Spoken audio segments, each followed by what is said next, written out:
அவ்வளவுதான் வாழ்க்கை. வாழ்க்கை அவ்வளவுதான் சகோதரர்களே.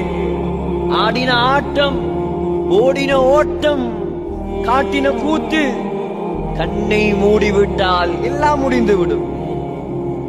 கண்ணை பொத்தும் வரைக்கும் தான் உலகத்தினுடைய சர்வாதிகாரம்.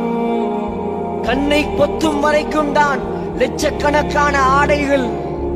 கண்ணை பொத்தும் வரைக்கும் தான் 100 பவுண்ட் நகைகள்.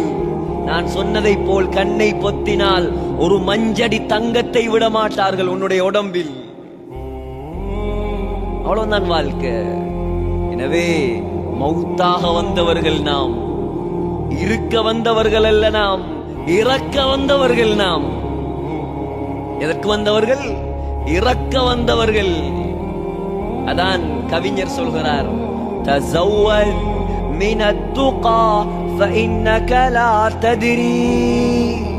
மனிதனே, உலகத்தில் வாழக்கூடிய காலத்தில் நீ சொத்துக்களை சேர்க்காவிட்டால் பரவாயில்லை, காணி பூமி வாங்காவிட்டால் பரவாயில்லை, அல்லாஹ்வுடைய அச்சத்தை சேர்த்து வைத்துக்கொள், தக்வாவை சேர்த்து வைத்துக்கொள். ஏன் தெரியுமா? فإنك لا تدري, உனக்கு தெரியாது.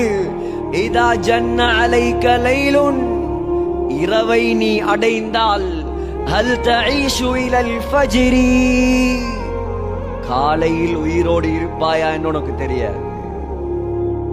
وكم من فتى أصبح وأمسى لاهيا, எத்தனையோ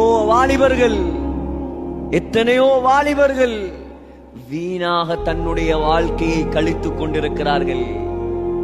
காலையிலும் மாலையிலும் சிரித்துக் கொண்டிருக்கிறார்கள்.